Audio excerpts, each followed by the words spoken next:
Bismillah wassalatu wassalamu ala rasulillah amma ba'du badduba Allah balungi mwenna gye muli. Assalamu alaikum wa rahmatullahi wa barakatuh.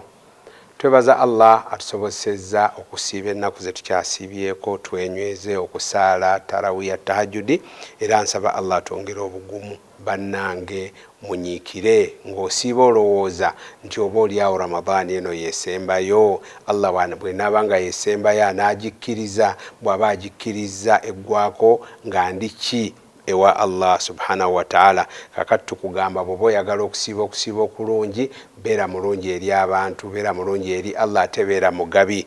Hadithi ejjibwa ku Ubaidullah bin Abdullah bin Utba agamba nti Abdullah bin Abbas yagamba nti kana Nabiyyu sallallahu alayhi wasallam ajwada nasi bil khair. Nabbi sallallahu alayhi wasallam yayitiriranga obulungi mu bulamu bwe bwonna.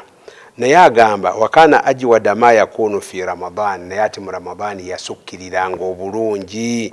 Hina yalqahu Jibril, naddala mu kiseera Jibril yamusinkaniranga.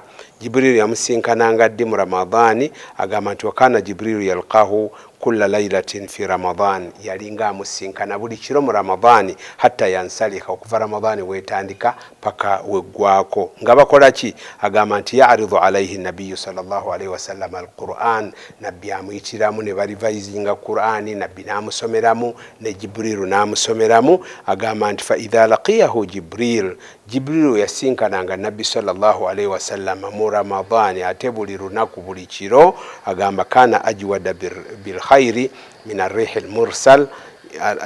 al-mursala, yali mulungi okusinga mpozi empewo. Waliwo empewo obeerawo n'owulira empewo nezikunta bweziti ng'owulira emirembe. Nabbi sallallahu alayhi wasallam we yasukkawo. Naye mu bulungi bwe tukwagalamu naddala mu mwezi guno ogwa Ramadani kwe kuyamba abeetaavu n'okusiibulula abanaku.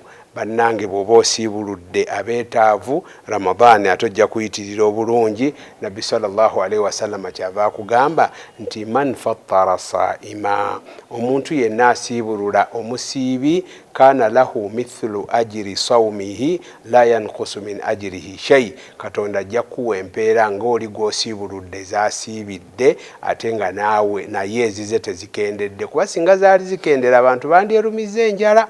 Nti nze bw'onsiibulula ezange ze zigenda, omuntu yandigambye oba nfe enjala kale nfe. Neraba Katonda obulungi bwe, gwasiibye ozifunye mu bujjuvu, n'akusiibuludde afunye ezize. Bw'aba yasiibye ez'okusiiba ate n'afuna n'ezizo ze wasiibidde. Era weŋŋambira nti ate bw'oba osiibulula wadde okusiibuluka kulungi, naye noonya nnyo ate abantu abatya Katonda. Bw'ojja ku bantu abatya Katonda, kitegeeza sunna baazitunuddemu, faradha byonna empeera ze baasiibidde ziba nnyingi okusingako bw'onaasiibulula abazannyi b'amatatu n'omweso. Naye ng'ate bonna bw'oba obasiibuludde ofuna empeera ze basiibidde nga bwe zenkana. Wa sallallahu ala sayyidina Muhammad wa ala alihi wa sahbihi wa sallim walhamdulillahi rabbil alamin.